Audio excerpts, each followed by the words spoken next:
po nagpapakita kung paano talaga in action ang freedom of expression dito sa Europa, isang bagay na dapat talagang mapatupad din sa Pilipinas. Dahil kahit anong opinyon ng isang tao, importante yan dahil sa isang malaking merkado ng idea natin malalaman kung ano talaga ang katotohanan. O pag-usapan po natin dahil ako na naman ay nakapag-usap sa ating confidential source na in the know talaga kung anong mangyayari. Pero ito naman pong aking sasabihin ngayon, corroborated. Dahil alam naman nyo, ako'y nanggaling naman sa Kongreso rin, ng 17th Congress. So nung sinabi ng confidential source itong mga bagay-bagay na ito, kinumpirma ko naman sa dalawa kong mga dating kasama sa Kamara de Representante.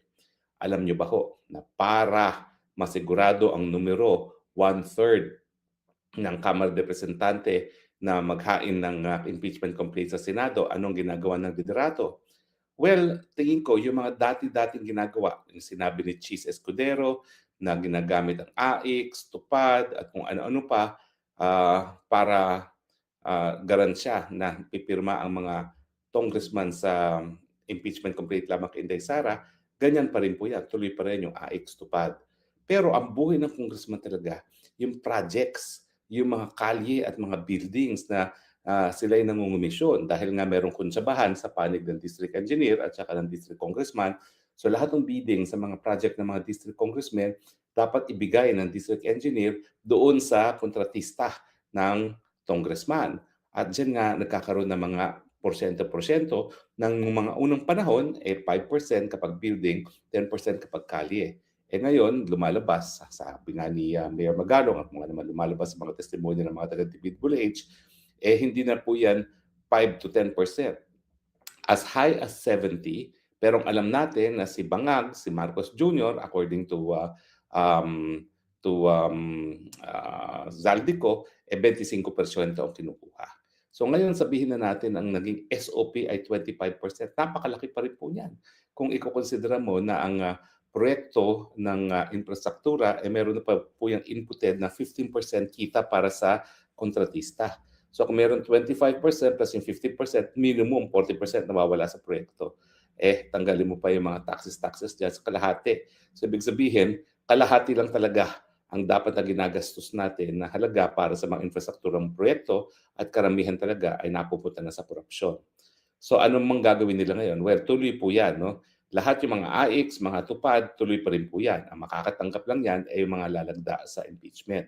Ngayon po, ang sabi ng aking informante at nakumpirma ng dalawang nakaupong kongresista ngayon, kapag hindi ka daw pipirma sa impeachment, naka-hold either ang bidding o ang award ng mga proyekto sa kanilang mga distrito. Napakahirap kong gawin yan. Kasi ang gawain sa Kongreso at sa DPWH, hindi na nila inaantay yung pagpapasa ng pantaon ng budget.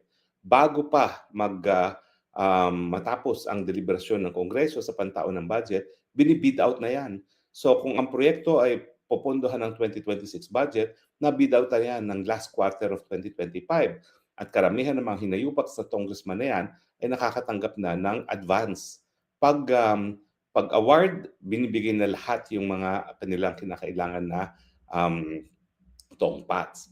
Ano ngayon ang ginagawa nila? Ay nako, ngayon ang ginagawa nila, withhold yung certificate of award or withhold yung certificate of award nga o yung pag-release ng pondo sa mga proyekto maski ito ay na-award na at na-bid out na.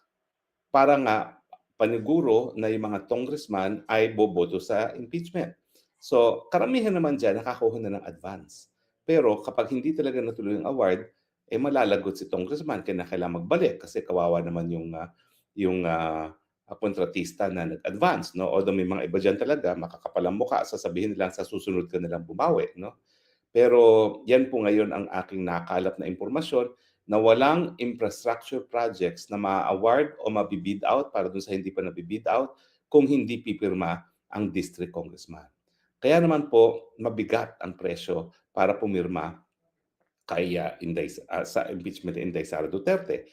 Yung mga AIX, sabihin na natin makakakuha sila ng mga 300 million worth. Okay?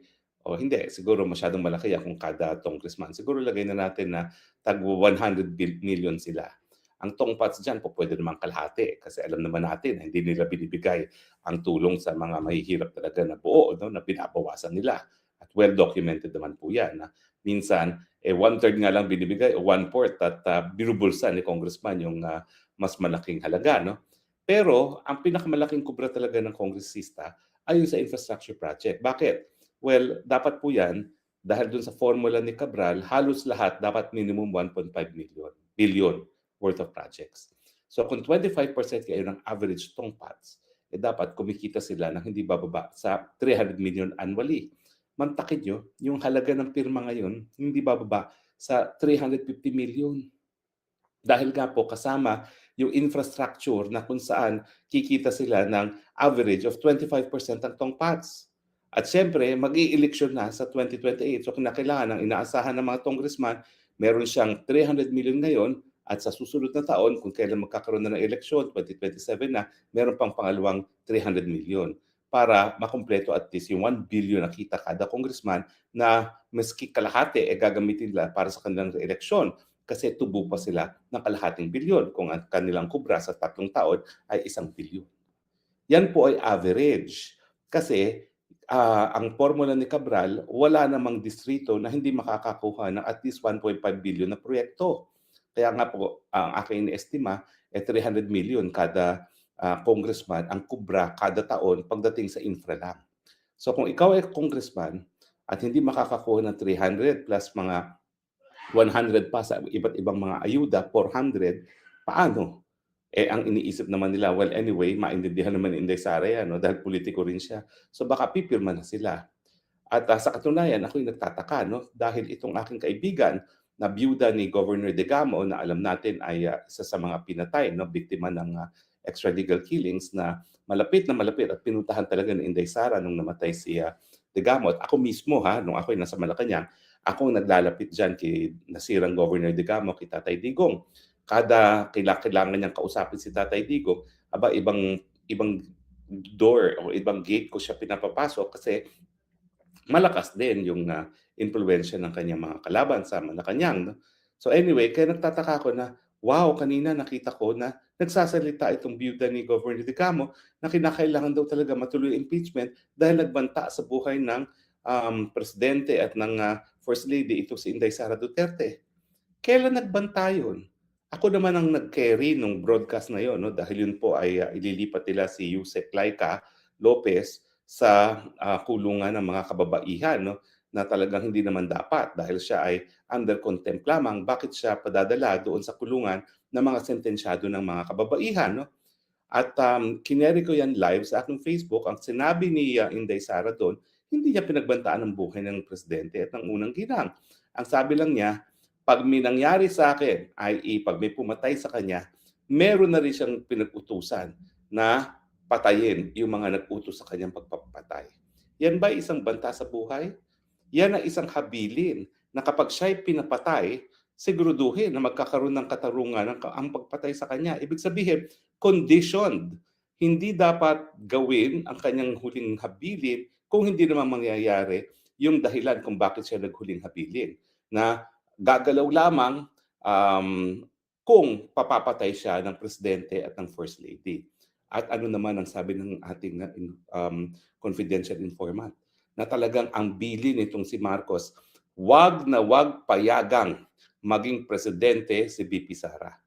Yan ang malinaw na order na pagpatay. Kasi alam naman natin na ang pipigil sa pagiging presidente Inday Sara, nakasalalay yan kung siya ay, number 1, matatanggal, mako-convict para na merong parusang perpetual disqualification from public office. O di naman kaya permanent disability or kamatayan. Kaya ang sinasabi namin, naku Inday Sara, pagbutihin mo ang seguridad mo ngayon dahil ngayon ikaw talaga nangangalampag sa lahat ng mga survey at walang kalaban-laban ng kahit sino man sa iyo para magiging presidente dahil nga kinidnap nila si Tatay Digong at kinulong sa dahig na lalo pang naging dahilan kung bakit nangangalampag ka ngayon sa survey, baka nga gurgurin ka na. Wika nga na aking kaibigan na si Maharlika. At ako'y naniniwala na talagang anytime kakabahagi pa rin niya ng plano. Bagamat ngayon, ginagamit nga nila ang pondo ng bayan para masiguro ay yung pagpapatanggal sa opisina at saka yung pagliliti sa iyo at pagkukonvict sa iyo na merong perpetual disqualification for public office nang sa gano'n hindi mo sila malampaso sa eleksyon sa 2028 dahil hindi ka nila papayagang tumakbo sa eleksyon. Kaya nga po sinasabi ko at ginagamit ito ng mga kalaban.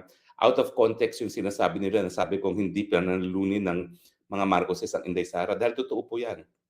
Habang nakaupo ang mga Marcoses, hindi sila papayag na maging presidente si Inday Sara Duterte. Kung hindi man daraya, sisiguraduhin nila hindi makakatakbo si Inday Sara. At kasama na yan, yung posibilidad na po pwede nilang gurgurin si Inday Sara. Kaya wag niyong mong baliw-bilukturin ang aking sinasabi. Hindi po huhupa ang aking katapatan sa mga Duterte dahil nasira ng ang buhay ko. Bakit ngayon pa ako babaliktad, di ba? Kung kailan malapit na ang tagumpay. Lahat naman tayo, nalalaman natin bilang ng araw nitong bangag. Unang-una dahil sa kanyang sariling ginawa sa kanyang katawan. Tingin ko, bibigay ang katawan dahil talagang alam naman natin yan. Nasa Biblia yan. Alagaan ang ating mga katawan dahil yan ang templo ng Panginoon. Anong ginawa niya? Well, siyempre, sinalawla niya ang katawan niya dahil sa kanyang bisyo sa pinagbabawal na polboronic. Di ba? So alam natin na hindi na magtatagal yan. Either yan ay bibigay dahil sa kanyang bisyo, at tawag doon OD, o di naman kaya bibigay yan dahil sa magmamalfunction ng ilang bahagi ng kanyang katawan na usually ay resulta ng pag-abuso sa cocaine, o di naman kaya talagang tatawagin na lang yan ng Panginoon, or matatanggal yan dahil ang taong bayan hindi na maatim ng ang kanyang pagpapatuloy sa pwesto.